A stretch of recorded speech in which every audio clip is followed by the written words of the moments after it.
Good evening. Welcome Good to, evening. let's see, it's August 4th, so it is the first meeting of August for the Rotary Club of Motorcycle Rotarians. So welcome everyone. I'm hoping to have our speakers from Project Refit here today, but they have not yet arrived. But I'm going to try something new. I hope you can all hear that. That was our bell. Let's start with Happy Bucks. Who has got some Happy Bucks?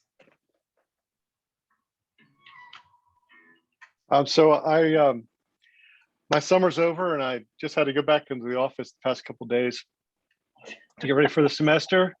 But I'm starting a new role. As you guys, most of you know, I'm a professor of astronomy at Georgia State University, teaching less classes, and I'm working in the Office of International Initiatives. So I'm setting up study abroad programs. And right now I'm doing some virtual study abroad programs.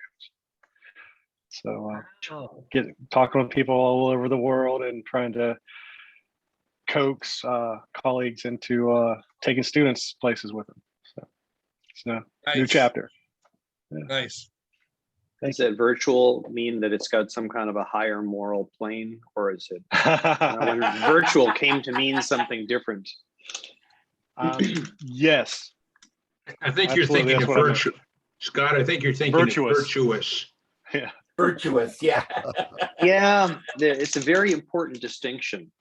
My dad used to ask about what has socially redeeming value, be doing something that he didn't really approve of. Does that have any socially redeeming value? And when I think about my kids doing virtual stuff like video games and stuff, it's like, man, that is socially redeeming value. Anyway. Fantastic. Anybody else? Anybody else got something good going on for the month of August? Congratulations, David. Thank you.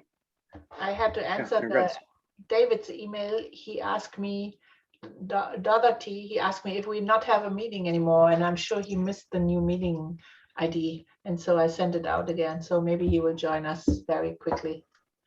Ute, for some reason, your email came through as some sort of a spam. It was blocked out on me. I just stumbled across it. And I don't understand why. It came out of Club Runner, I know, and I've never had problems like that, but somehow my email did. Actually, all my Club Runner emails get sent to my spam. It's just something I've been watching for. It gets kind of shuffled about.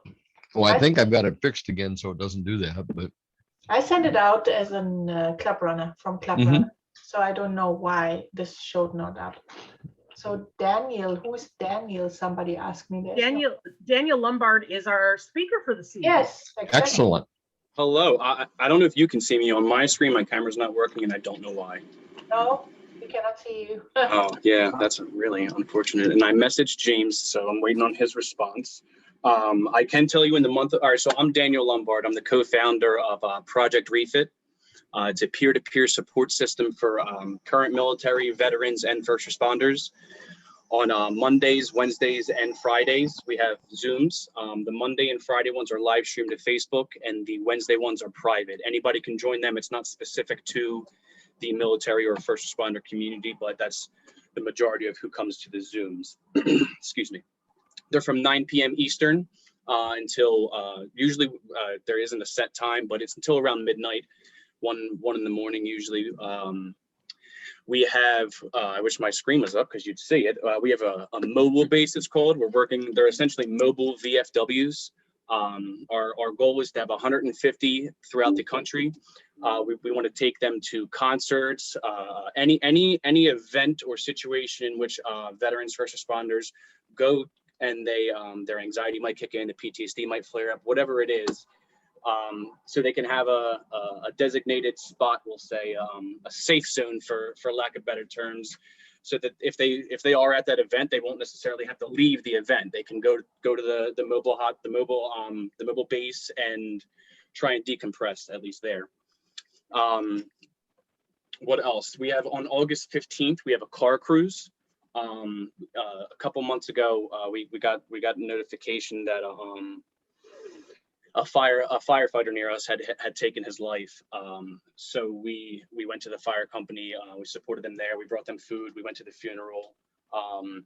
And we're doing a car cruise on the 15th, and we're gonna drive past the fire company and the police station again, pay our respects one more time. We also have an app. Sorry, I forgot about that. That is a that is the only, it's called Project Refit Blue Skies. That is the only part of us that is actually military or first responder exclusive. There's the app, we're essentially wanted to be the social media for that environment, but it's more so it's a resource center. We have other veteran nonprofits. We have VSOs, those types of things. Long term, we want psychologists that are willing to donate their time to be on the app.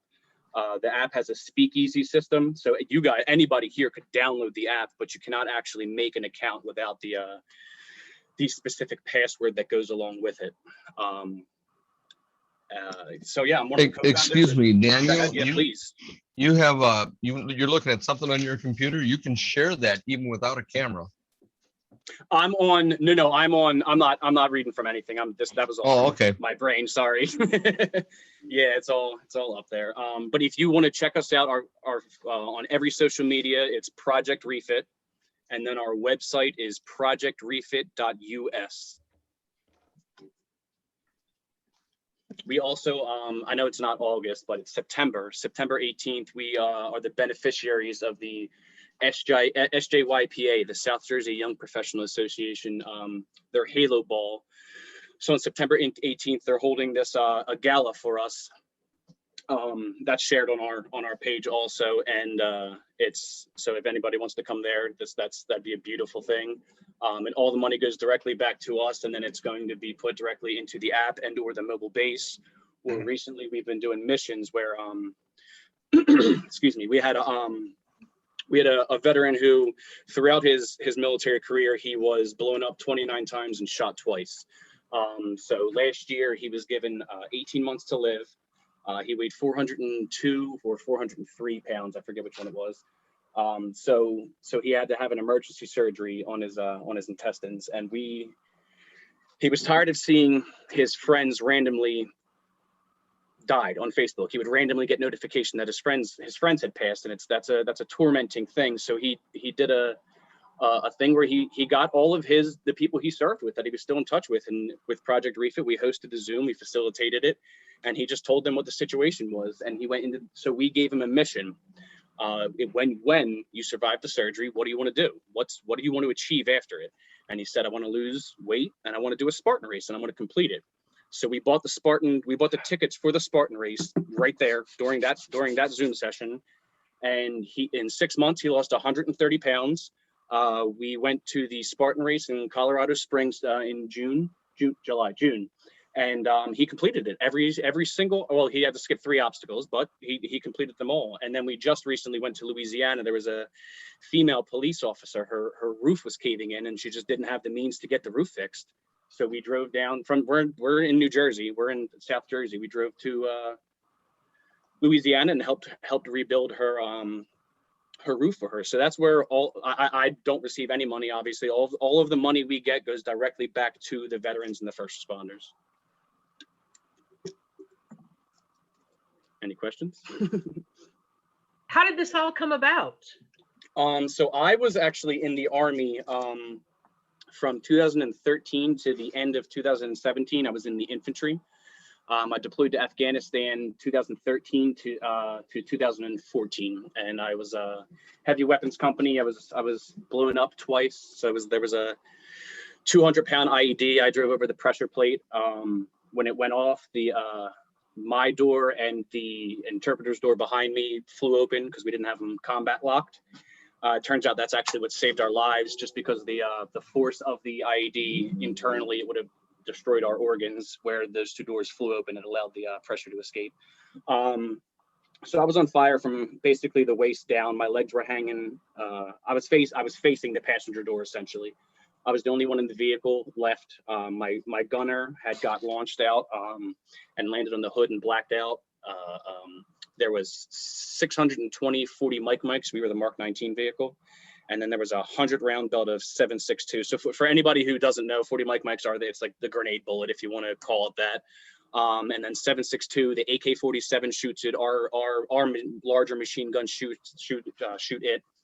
So there was 100 rounds of that, a belt with 100 bullets of 7.62 on it, and the fire was pouring in immediately right after the doors flew open.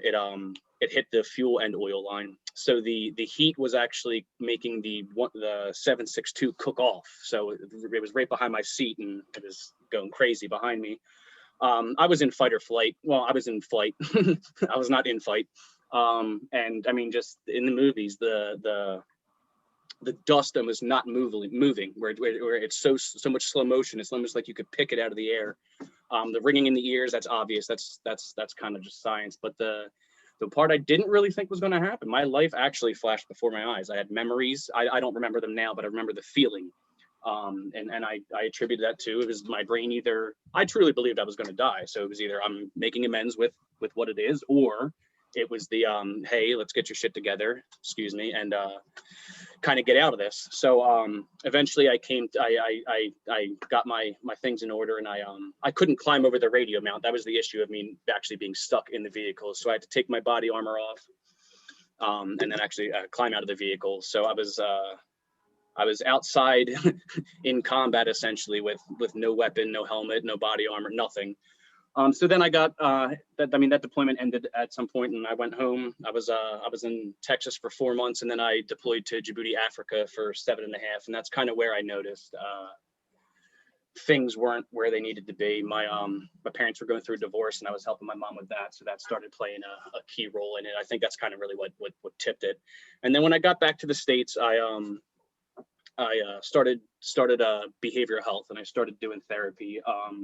So then James Corbett, the other co-founder, he didn't serve. He's a civilian. He went to college. He was the smart guy of the group, and he reached out to me. I had posted something on Facebook. I had been diagnosed with PTSD at that point. I was med boarding out, so I knew I was coming home.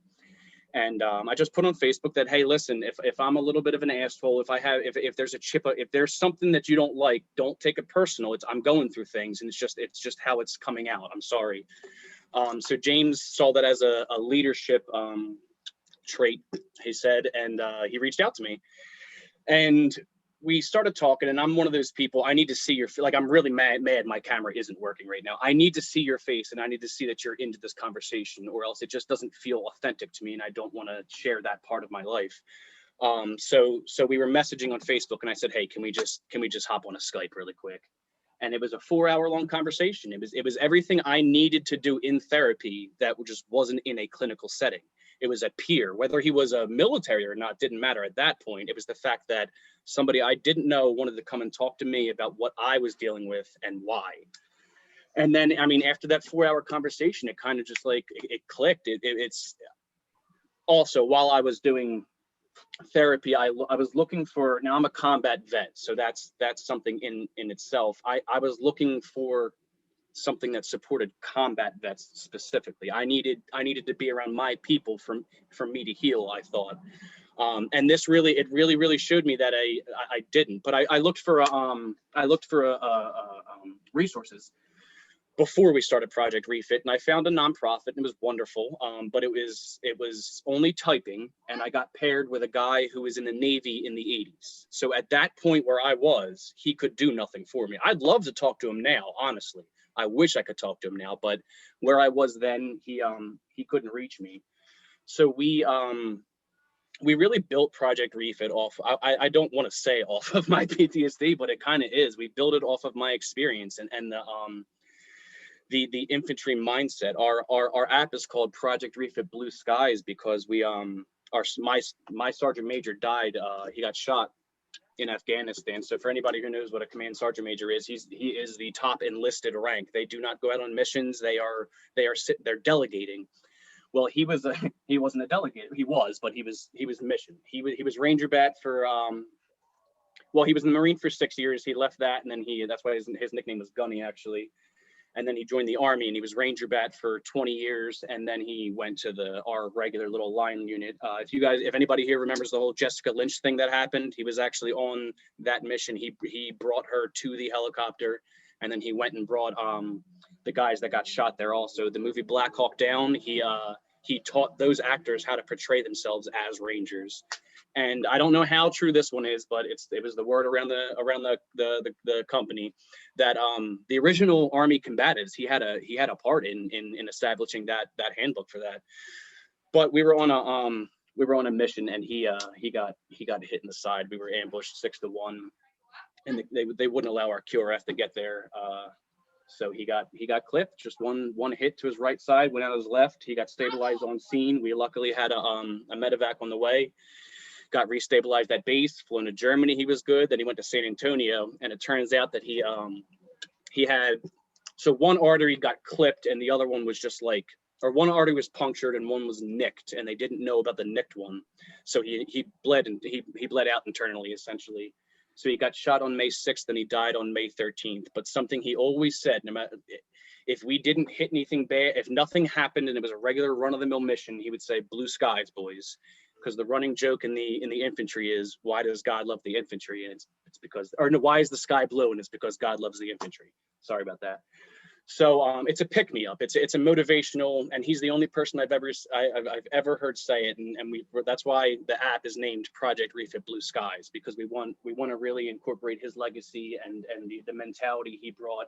He wasn't the typical leader like that. I got lucky. I got my best leadership on my first deployment, and then after that it was downhill. But he led by example. He would go out 600 meters away on a mission. Excuse me. And then you're not supposed to do that, no matter who you are. You could be a 4-star general. You're not supposed to just walk along by yourself. You know what I mean? So in the AAR, in the brief after the missions, he would somebody would say that, and he would tell us, "Yo, I'm one of you when I'm out there. If I'm doing something I'm not supposed to do, tell me. You're in charge of me." So he really brought the responsibility back to us, I think it was. And then after the last thing, after I that first IED, the one that took all my gear. They don't have random gear laying around on base, so like you kind of have to you got to get lucky. It was either I'm finding gear or I'm not going back out on missions. And the very, very, very last thing I needed was an extra pair of side plates. And I was walking past him in the motor pool one day, and he just asked how I was doing, because it was about a month after the IED, and I got banged up pretty bad. And I told him I was all right, and I'm ready to go back out on mission, but I don't have the plates. And he said, "All right, here's mine." And he gave me his side plates. And he said, "When we get back to base, or when we get back to the States, just give me them back. Make sure I get them." Obviously, he didn't come back, so I still have the plates to this day. But that's pretty much how Project Refit got started, and why our app's called that. Wow, very impressive. Thank you. Where are you located? We're in South Jersey, so I live in Pennsauken, and the other co-founders in Voorhees. We don't have a base. We don't have like a brick and mortar, so it's just between us. We're about 20 minutes apart, so we bounce back here and there. Mm-hmm. But we don't only, like I said earlier, we drove to Colorado Springs. It was a 26-hour drive each way. We drove to Louisiana. It was 19. We have a company truck. We're not shy about going, and that's our whole thing. We don't raise awareness. We are not a nonprofit that raises awareness about PTSD. Everyone knows it exists. Everyone knows about how horrible it is. We combat it. We haven't seen a lot of resources that we take the grassroots method. Like my experience alone, just those strictly clinical settings are not appealing to somebody, especially someone who hasn't gone through therapy before. And that's really who we're dealing with, the combat vets or the MST survivors, whoever it is, who haven't, they're not aware of what it is yet. So we're really good at kind of not pushing them there, because we don't, but I'm almost too open about my PTSD. You can ask me any question you want, I will answer it, because I firmly believe that anybody listening here or wherever I'm being asked it, whether you take something from it, you can say to somebody else and they will. So we bring that with Project Refit in all of our calls. Are you fixing motorcycles and cars? So we're not fixing them, but we have a motorcycle that we're going to be auctioning off as a fundraiser. Okay. But we don't. No, I wish we did, but no, we don't fix motorcycles and cars. That's just an event. Okay.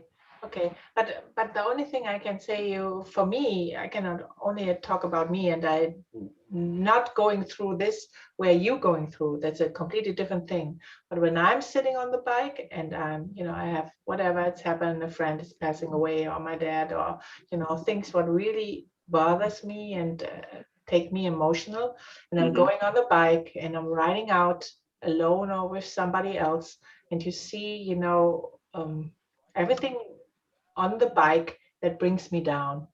Yes. Yeah. See, I mean, since I was driving during that first IED, I actually didn't drive for 5 years after it. Like even in civilian world, I didn't start driving until I want to say 2019. I started driving again. So I'm still I'm like, I can't drive in the rain. It was raining then. There was puddles. I mean, like I know there are no bombs on the streets. I know there's, you know what I mean? I know, but it's still that subconscious feeling of, that's so like, I want to get a motorcycle, not a crotch rocket or anything like that. I would like a Harley. But at long run, long time from now, I don't think I'm quite there yet. So I can eat. We don't have the raffle set up just yet.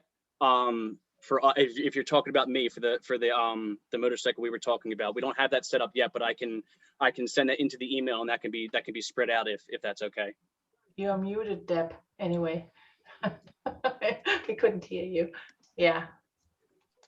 So, but what we really can do, maybe, and you are interested in, is you make, I'm thinking about some other things, but to make a ride for you, that would be a good idea. That'd be amazing. That would be amazing. And we're having, like I said, we're having that car cruise on the 15th. So if you guys know of any car groups, any motorcycle groups, if you guys just want to come, if you're in the South Jersey area, you're more than welcome to come. We are not, but we can do that. Darn. Have you created like a Facebook event for it? Because I would be happy to share it into our IFMR NA group, which is a nationwide group, and there may be some members that would be interested in participating. That would be amazing. Yes, let me I have the.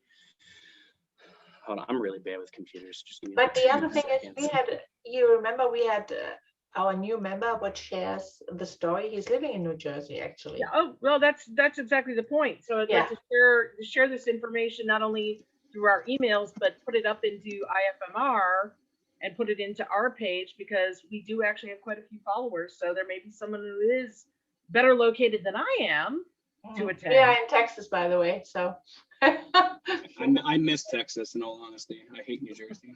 I was in San Antonio last weekend. I see. I've been to San Antonio twice, and it was a treat each time. I know. They are locked, by the way, right now. So. Really? Mm-hmm. The whole Sam Houston camp, they locked down last weekend. I think because of the COVID stuff going on, Yeah, that's one thing. I'm actually glad that I wasn't in while all of that was going down. I think that would have been, especially the place I was in while I got out, that would have been a little. So that's the I just posted it in the chat. That should be let me click it just to make sure it's. Yeah.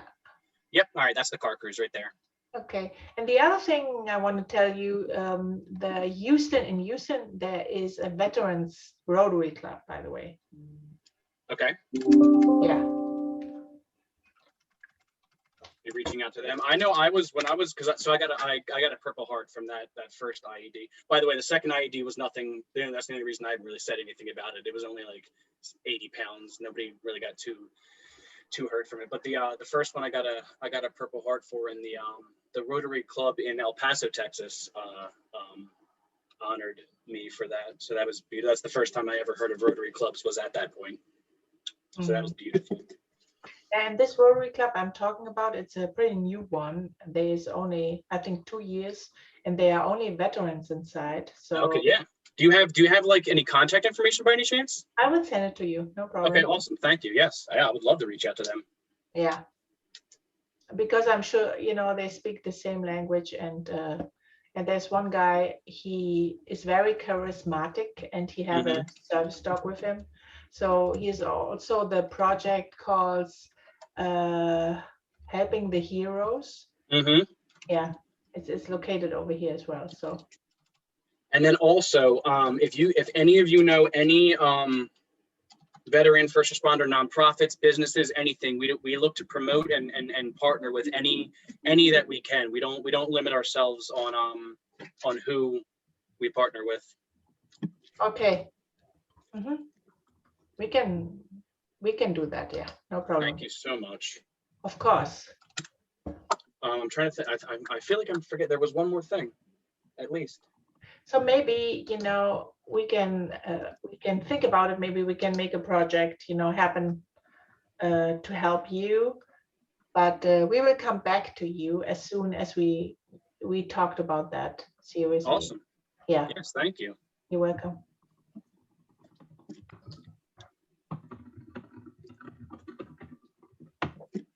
I'm getting that link posted while we're chatting. Okay.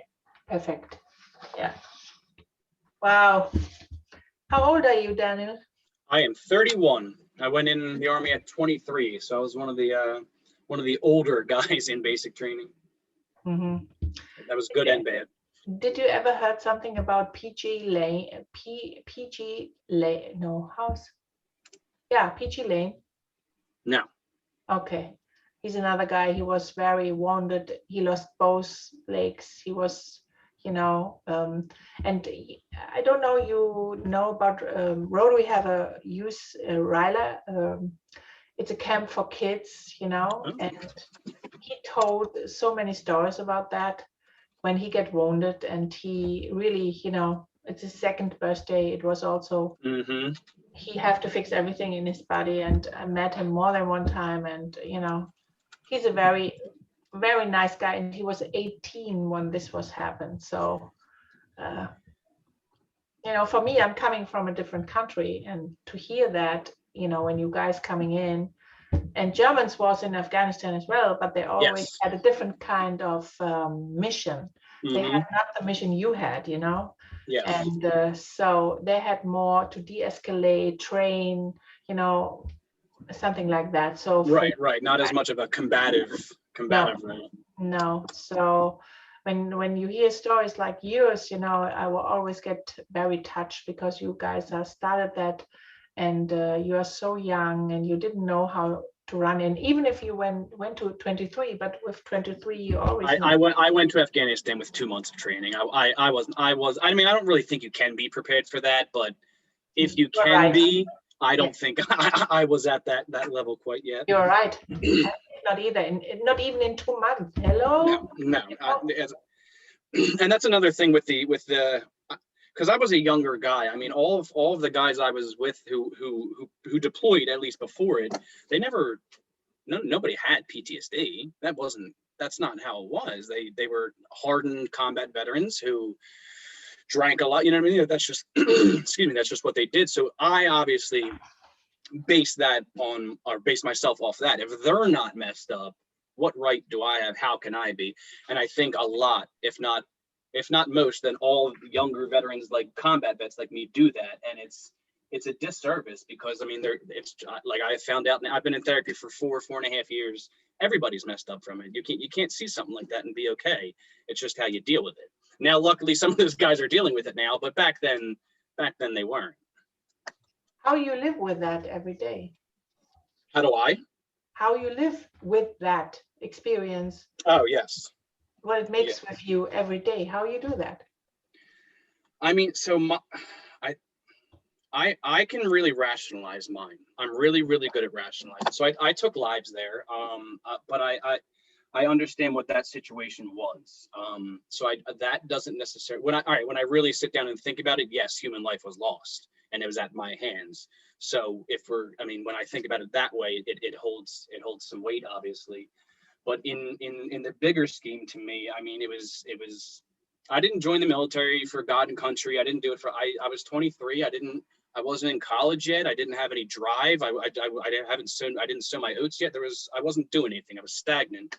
So I joined, and I got what I wanted out of it. So I mean, that's one of the ways that I live with it daily. But I mean, Project Refit, I mean, helping veterans and seeing, I've had the fact that I started this, I've had guys that I served with personally reach out to me and start. I had one of them. I knew him very, very well, And his entire family, his wife included, did not know he had PTSD. He was doing drugs, he was drinking nonstop, he was abusing it. He didn't know what to do. And then he saw the posts we do. Then he saw the live streams on Monday and Friday. He saw we have a podcast. It's called FML. I'm going to curse right now, so forgive me, but it's for a purpose. Usually FML means fuck my life. We have changed it. It's for my life.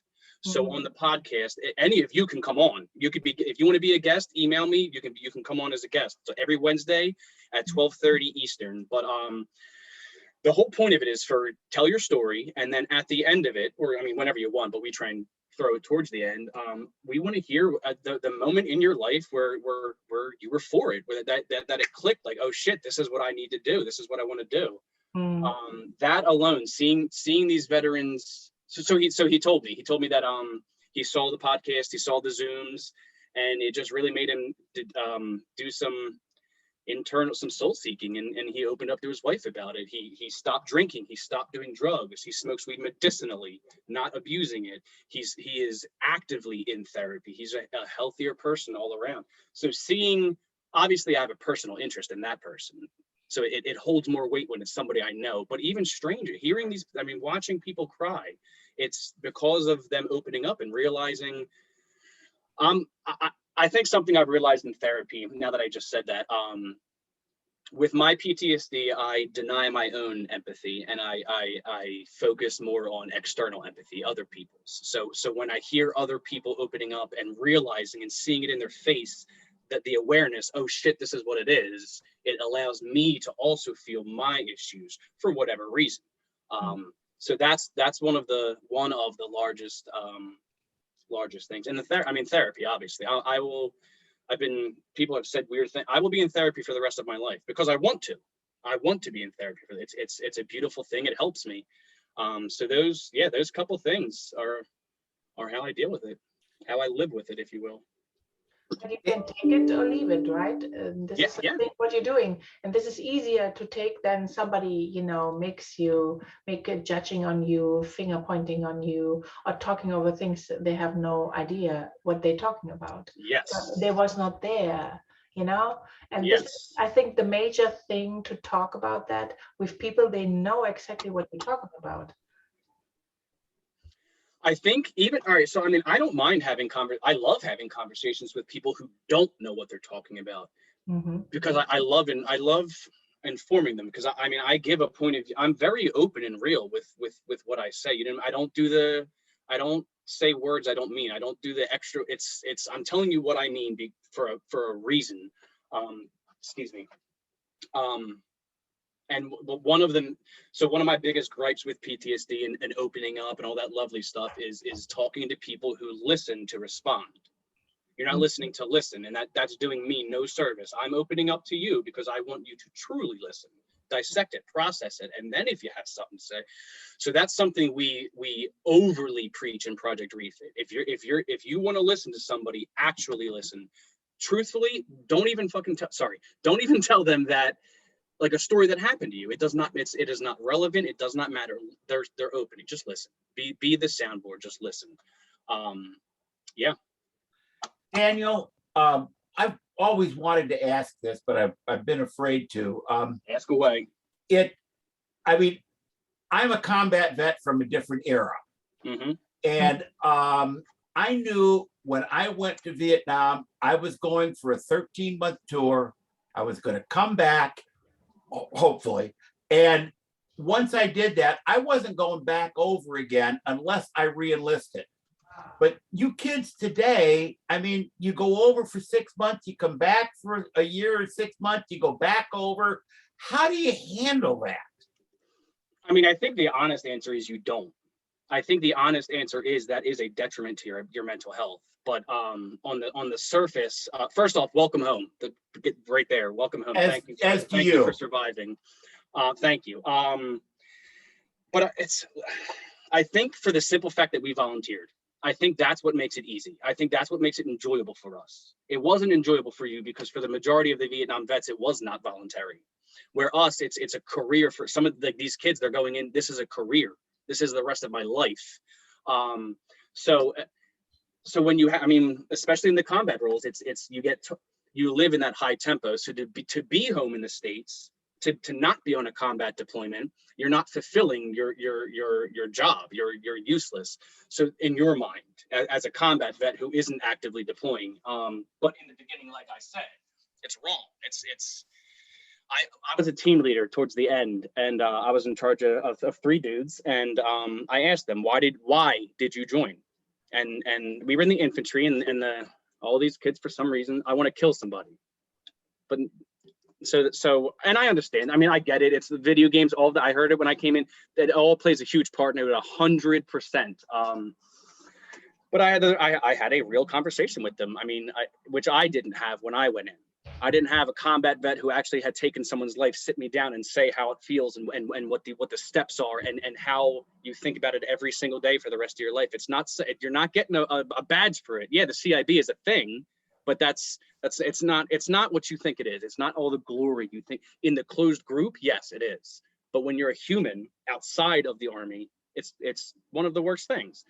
So I would put that into perspective for him, because that is an incredibly not even insensitive, inhumane thing to think. You're not going there for that. If that's the case, you should be in prison. If you're going there to keep your friends alive, if you're going there for other reasons that are worth merit, yes, but to solely take life, no, you're wrong. But I think that also plays a part, Keith, by the way. I think that in the younger combat vets, or the younger military people who don't truly know the gravity of what that entails, it's a fantasy to them. So to fulfill that fantasy, you got to keep doing it. And then the last part is the tempo. PTSD is going to set in if you don't have something to stop or to keep your brain going. So if you're constantly in combat, you're never going to have a chance to think of the effects combat actually has on you, because you're not putting it into real world situations. But I think, I mean, one of my main goals, I said this to James when we first started Project Refit, is I want to be in it's not ACAP anymore, but the transition process out of each of the branches. Because number one, they're a joke right now. Somebody makes a resume for you. They tell you what resources apply to mostly retired people, but nothing actually pertains to an individual soldier themselves. And I mean, I want to be on pre and post deployment iterations, so that the men and women know that this resource is available. Like I can't explain it anymore, but for some reason that the camaraderie that Project Refit brings, it's an immediate, and I mean, I'm biased, but it's an immediate trust immediately. And it gets people who haven't talked about something that has been bothering them in years or decades, because we've had Vietnam vets come on. We just had one on our podcast today, actually. It gets them to open up. It really, I think once the I think there's a fear of the unknown. I think that's really what messes a lot of the people up, especially with PTSD. That fear of the unknown and not being able to plan for the events that are about to take place scares you so much that you avoid it. The avoidance kicks in immediately, and we make it so there's no reason to be scared. That's why I am as open as I am. I'll talk about it till I'm blue in the face, because some person, it's going to hit them, and then they're going to start opening up. Sorry if I'm going on too long. No, thank you very much. It's something that I've always thought about. You know, and of course with us, when we came back, we didn't talk about it. In fact, we actually hid it. You weren't even allowed to talk about it. It was frowned upon. Exactly. And nobody want to hear. That was the main thing, you know. I never understood that, because nobody, you know, you did something that wasn't unwanted for the public, but you only did what you had to do, you know, and you was very in a danger situation. And I know that from Germany as well. Nobody of the people, they felt, you know, they are guilty, and nobody talked about that. And this is what I really think it's important, that you can let it go on this way, you know. A kind of, not always completely, but a kind of, you know. I had I talked to a Vietnam vet. Now, Keith, I want to know if this is a similar thought pattern of yours, but I talked to a Vietnam vet 2 weeks ago, and I have never heard this, but he said that he has been told by vets of my generation, basically they were comparing wars and saying my war, the OIF and OEF, is worse than the Vietnam. And I don't, have you ever heard have you ever heard anything like that? I really haven't. Good, I good. mean, I know that we've had some comparisons, but it's really been apples and oranges. Exactly. Yeah. I told him, I said, it's first off, I go to, so I have a psychiatrist at the VA, but I get my therapy from the vet center. That's where I go to the vet center in Philadelphia. I preach it every veteran I talk to. If you want therapy, go to them, please. Hold on, my brain just took a crap, and hold on. Question. What did I just ask you, Keith?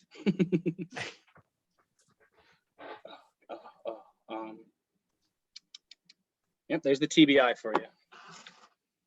Take the motorcycle, I tell you. Daniel, you were talking about comparing wars at the beginning of that last question. Thank you. Yeah. Yes.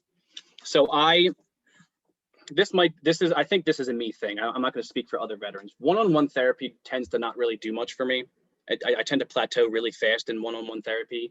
The group, like I said earlier, the empathy, that outwards empathy. I have gotten 90% of my healing from Vietnam veterans. I did an actor's workshop with, if you know, David Morse. He was in The Green Mile, the actor David Morse. He for a year, he did an actor's workshop with us. And then right after that, like an hour after that, we had a trauma exposure therapy. And there was like 15 people maybe, and 13 of them were Vietnam veterans. And just to see what that entails, a group therapy of combat vets in Vietnam, especially them opening up about shit they have never opened up about. I had a Korean War veteran cry in my arms, like that. Those types of things. I have learned everything I've learned from Vietnam veterans. That's what I'm trying to say. It is amazing that I'm not happy I've struggled this long with it. You know what I mean? And it's been 6 years. the fact that you can go 40, 50, 60 years and withstand that level of pain is not only inspiring, it's astounding. So again, thank you and welcome home.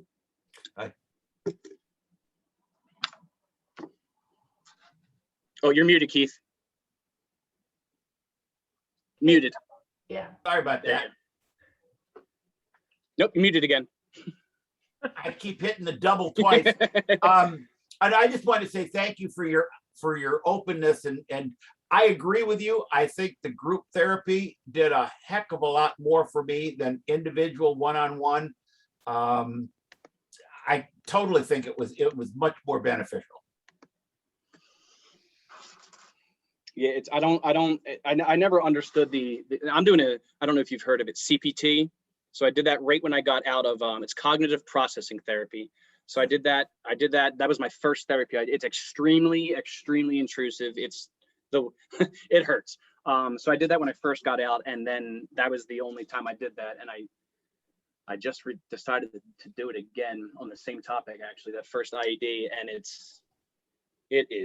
I overestimated myself. I underestimated that therapy and overestimated myself. But being in a group therapy would easily balance that out. But I'm still in touch with a couple of the Vietnam. I'm still in touch with the Korean War veteran, actually.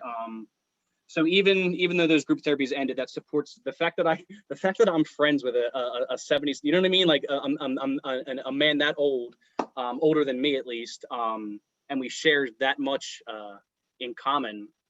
The fact that we can keep that after the therapy is extremely beneficial. I think it grows the support system in a way that it would not grow in other worlds.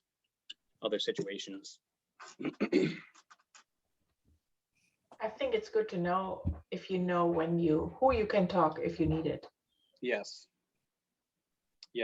I think one of the biggest things that we have not an issue with, one of the greatest challenges at Project Refit is the alpha male mentality in combat vets, at least, because I think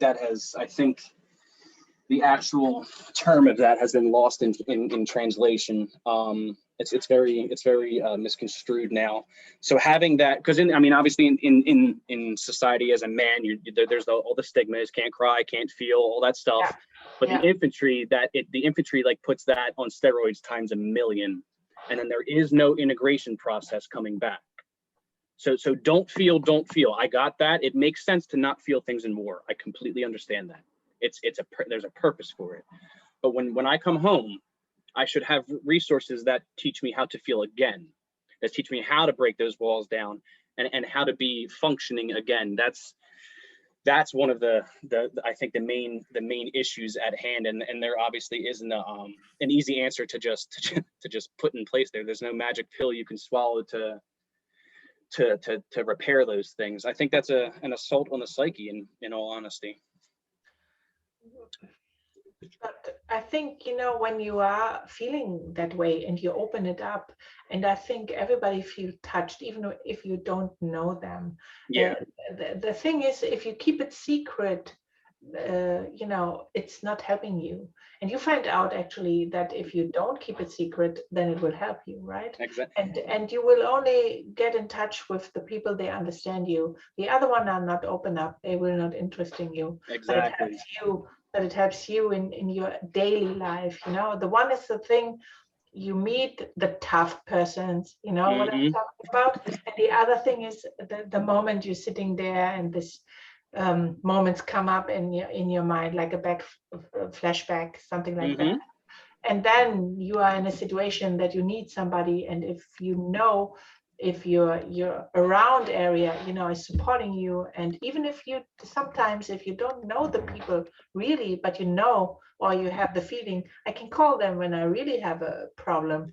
That's the important key. Yes, I could not agree with you more. Thank you for sharing, actually. Anytime. Anytime. I'm not really a public speaker. Like, this isn't my thing, which is kind of not good being the co-founder and using my own story. But speaking on this, I'm obviously okay with. But maybe we have an international Rotary convention coming up next year in Houston. Okay. So if you want to be our guest, let us know. I would love to. That'd be amazing. Yeah. So you can meet us all. Yeah, exactly. Do you generally know what month or? Yeah, 4th to 8th of June. Okay. Next year. But we are arriving, I think, at the 3rd, right, Keith? Right, the 3rd. That's fine. That is fine. So we have a hotel, we found a hotel that it's a little bit out of the convention center, and we want to stay all together.